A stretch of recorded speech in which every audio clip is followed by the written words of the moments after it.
Nous sommes avec Maggie Auguste. Vous avez mis en place la pédagogie positive, mais avant d'en parler, est-ce que vous pouvez vous présenter? Dites-nous depuis combien d'années vous êtes en France métropolitaine? Oui, alors j'habite en France métropolitaine depuis 8 ans. Je suis installée à Nantes précisément. Alors, la Guyane, que gardez-vous comme souvenir? Vous y avez travaillé? Alors je suis née en Guyane, je suis partie très jeune puisque je suis partie à 6 mois. J'ai passé donc ma petite enfance en métropole avec mes parents, avec ma famille. Et je suis revenue à l'âge de 8 ans jusqu'au bac après pour le départ pour les études. Et j'y suis revenue dans les années 2000. J'ai commencé à travailler et plus tard, c'est également une expérience professionnelle qui m'a amenée à revenir sur la métropole. Donc en Guyane, vous aviez enseigné notamment? Oui, tout à fait. Parmi mes expériences professionnelles diverses, j'ai eu l'occasion d'enseigner 2 années à des élèves de classe de CE1 et CE2 à l'école Saint-Pierre à Matoury. Alors venons-en à la pédagogie positive. Qu'est-ce que c'est? Alors la pédagogie positive, en fait, elle est issue de la psychologie positive, puisqu'en fait c'est la psychopédagogie positive. La psychologie positive, en fait, c'est la découverte et la mise en œuvre des conditions et des facteurs qui mènent au bien-être et à l'épanouissement de l'individu. Donc la psychopédagogie positive aussi s'intéresse à comment intervenir dans l'environnement de l'enfant auprès des personnes qui interviennent dans son éducation et dans son enseignement et aussi à l'utilisation de méthodes qui favorisent son bien-être et son épanouissement. Qu'est-ce qui vous a amené à vous intéresser à cette méthode? Alors il faut savoir que malgré le fait que j'ai eu des expériences professionnelles diverses, j'ai toujours eu cette passion, cet amour pour l'éducation, la pédagogie, c'est toujours revenu chez moi.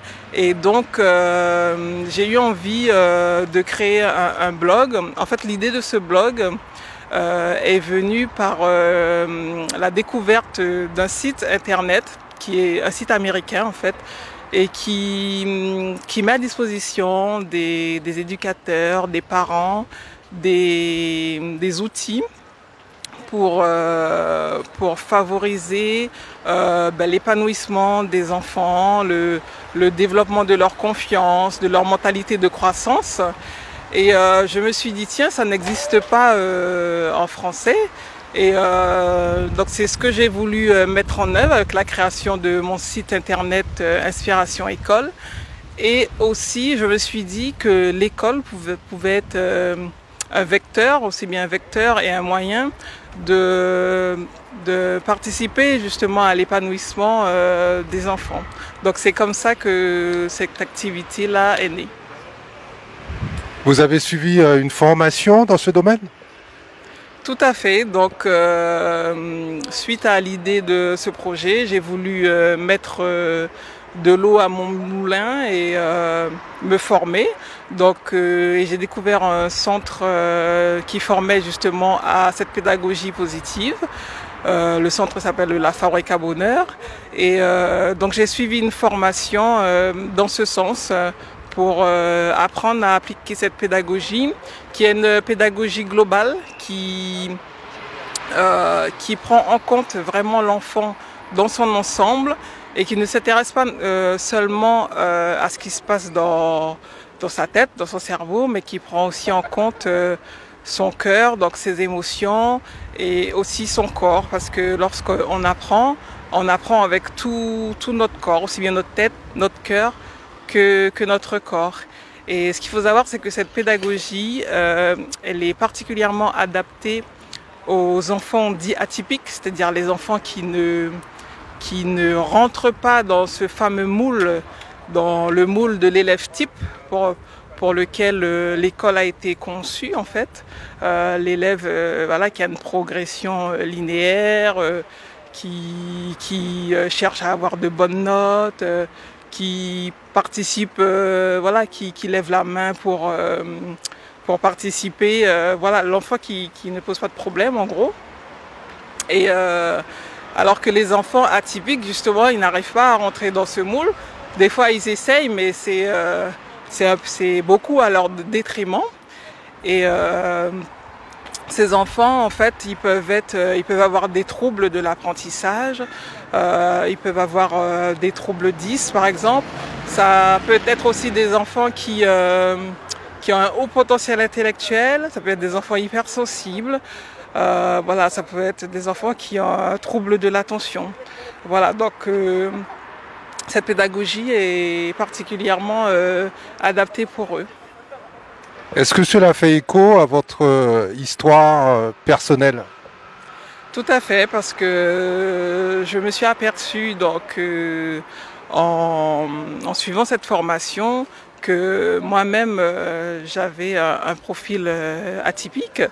Parce qu'en revenant justement sur mon parcours scolaire, je me suis aperçue, enfin, je suis revenue sur certains souvenirs et en fait j'ai eu un parcours scolaire qui a très bien démarré. En fait, j'étais une très bonne élève, malgré tout timide, très réservée, mais voilà, qui avait de bons résultats. Et puis vers la fin du collège, on va dire, la fin du secondaire et le début la fin du collège, le début du lycée, j'ai commencé à avoir des difficultés. Et en fait, j'ai jamais compris pourquoi, ni mes professeurs, ni mes parents. Et j'ai quand même pu terminer ma scolarité sans trop de dégâts, on va dire. J'ai obtenu mon bac et j'ai pu obtenir aussi un diplôme supérieur. Mais en faisant cette formation, je me suis aperçue en fait que j'avais jamais réellement appris à apprendre. Je savais pas vraiment quel était mon propre fonctionnement. Et c'est ce qu'on apprend avec la pédagogie positive. Et il faut savoir aussi que il y a chez les enfants qui pourtant peuvent être à haut potentiel intellectuel, ils peuvent avoir un trouble de l'apprentissage. Mais le fait qu'ils soient haut potentiel, en fait, ça va compenser. Et ce qui va faire que on va pas forcément les repérer, les identifier, ces enfants, et on va pas forcément voir qu'en fait, ils ont besoin d'aide. Voilà. Est-ce que vous avez pour projet de développer cette méthode chez vous en Guyane? Alors oui, c'est tout à fait possible puisque avec les moyens technologiques d'aujourd'hui, bien que je réside en métropole, la distance géographique n'est pas un obstacle à ça. D'ailleurs, j'ai déjà eu des contacts avec une maman sur la Guyane pour le suivi de son fils qui était en 3e. Et donc le coaching peut très bien se faire, l'accompagnement peut très bien se faire en visio ou par téléphone ou même par SMS. Voilà. Aujourd'hui, les moyens technologiques sont là pour justement faire tomber certaines barrières. Et également sur mon site internet, il y a une formation en ligne qui est à disposition que les mamans ou les parents plus globalement peuvent se procurer pour être sensibilisés à cette pédagogie et commencer déjà à mettre en place avec leurs enfants des petites choses au quotidien pour pouvoir les aider dans leurs difficultés scolaires justement. Il faut estimer combien de temps pour une maîtrise totale de cette méthode? Alors, en y allant tranquillement, je dirais il faut compter à peu près 3 mois. Cette formation que vous avez suivie, elle est diplômante ou qualifiante? Alors, c'est une certification. Pour l'instant, elle n'est pas encore reconnue par l'État, mais elle est en passe de l'être, puisque des démarches sont faites dans ce sens par l'organisme de formation, justement. Donc aujourd'hui, votre activité se passe principalement en ligne? Voilà, c'est ça, tout à fait. Mon activité essentiellement se passe en ligne. D'ailleurs, j'accompagnais récemment un enfant qui habitait à Rennes, donc on faisait ça par visio, ça s'est très bien passé. Vous pouvez nous rappeler votre site internet, vos différentes pages sur les réseaux sociaux? Oui, alors le site internet c'est inspiration-du6école.com. Les réseaux sociaux c'est Inspiration École collé, sans tiret, sans rien. Et aussi sur mon profil perso, on peut me trouver au nom de Maggie Auguste. Alors vous aviez enseigné en Guyane avec du recul et par rapport aux expériences que vous avez pu avoir, est-ce que vous estimez que les enseignants, les professeurs, d'une manière générale, devraient se pencher sur cette méthode pour motiver davantage leurs enfants et peut-être les intéresser également plus aux cours qu'ils leur dispensent? Oui, tout à fait. D'ailleurs, je pense qu'il y a beaucoup d'enseignants qui déjà d'eux-mêmes font la démarche de se former dans ce sens et voilà d'apporter quelques changements, quelques améliorations dans leur façon d'enseigner. Donc c'est quelque chose qui se fait progressivement, je dirais. C'est vrai que par rapport à d'autres pays, je pense notamment aux pays du Nord, c'est vrai qu'on n'a pas encore comment dirais-je, ces principes dans notre façon d'enseigner ou d'éduquer. Ça vient petit à petit et je pense qu'il y a aussi surtout un vrai travail à faire au niveau de la structure de l'école en elle-même. Alors dans des salles de classe surchargées, comment peut-on individualiser l'approche auprès des élèves? Est-ce que c'est pas incompatible? Ben en fait, moi, je pense que la solution résiderait dans le fait d'avoir tout simplement plus d'encadrants pour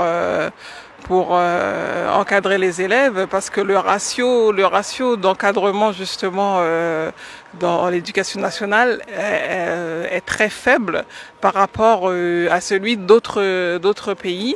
Et je pense que la clé est essentiellement là, avec des apports pédagogiques qui découlent des dernières recherches, des dernières découvertes des neurosciences.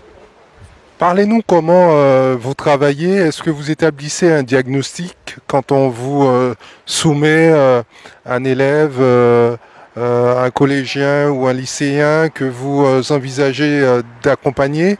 Quels sont comment ça se passe la prise de contact et la première étape?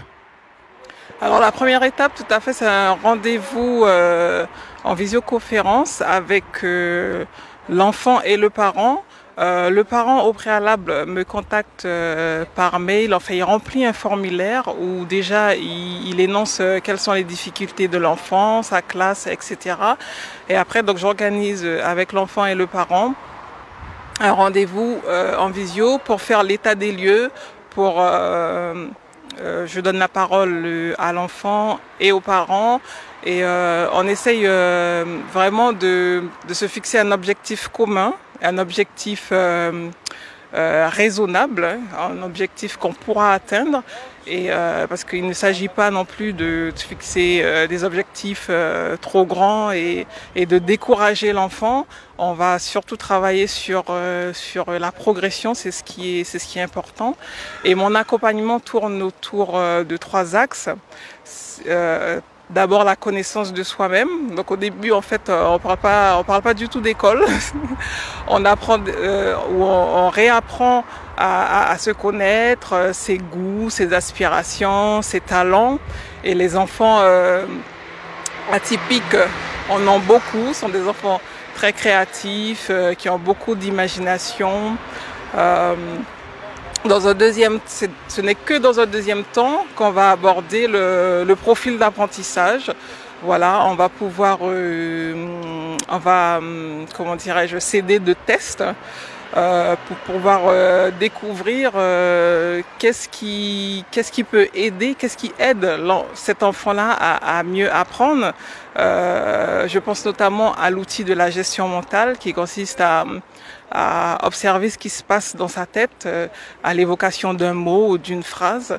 Voilà, c'est un exercice qui donne beaucoup de renseignements sur le fonctionnement de l'enfant.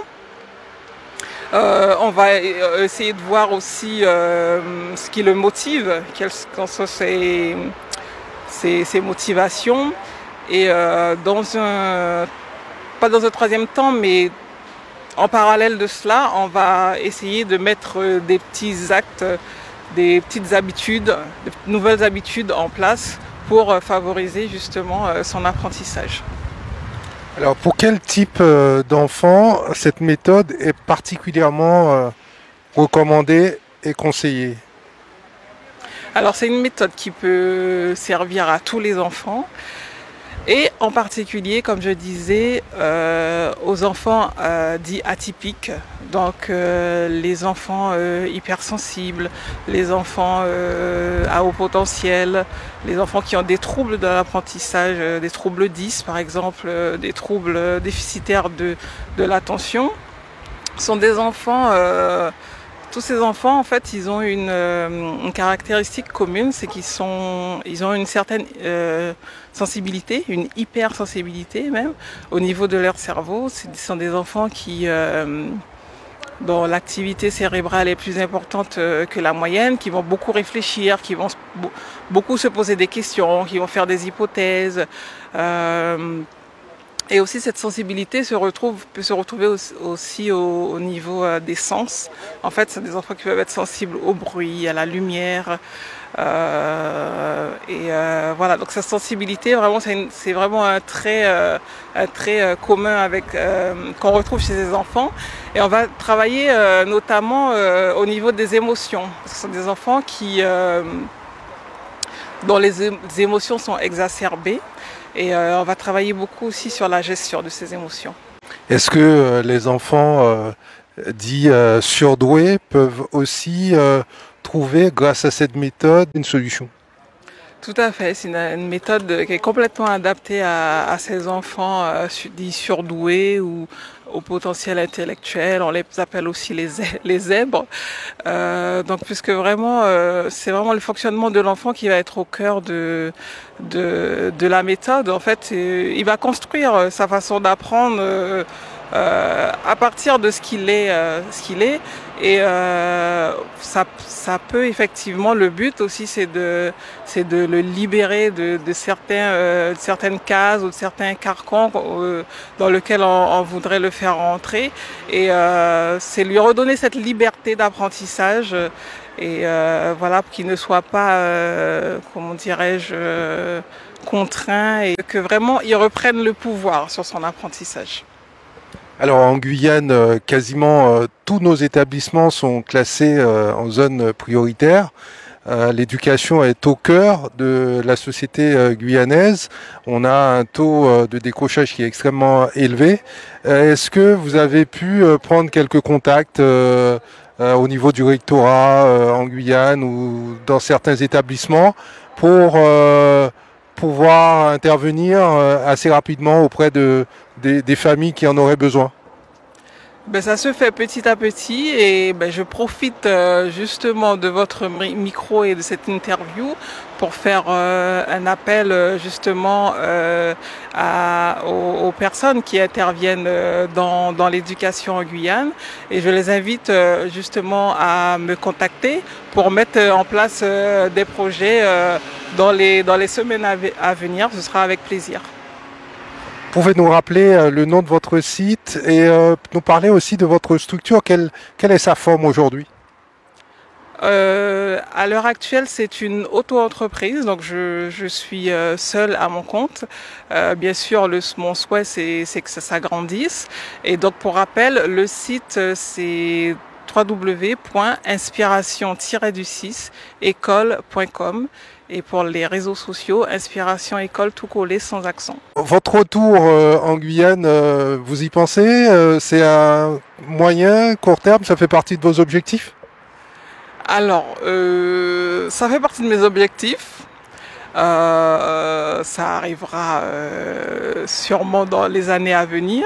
C'est pas encore programmé, mais c'est sûr que si j'ai l'occasion de revenir en Guyane, même pour un séjour court, ou voilà, c'est un moyen séjour, on va dire, je ne manquerai pas d'organiser un événement ou des ateliers pour sensibiliser les parents, le corps enseignant sur cette pédagogie. D'autant qu'en Guyane, on manque d'enseignants, hein, on manque de bras dans les écoles, dans les établissements. En tout cas, on a des emplois qui sont disponibles hein, et on cherche des preneurs. D'accord, le message est bien passé, je crois.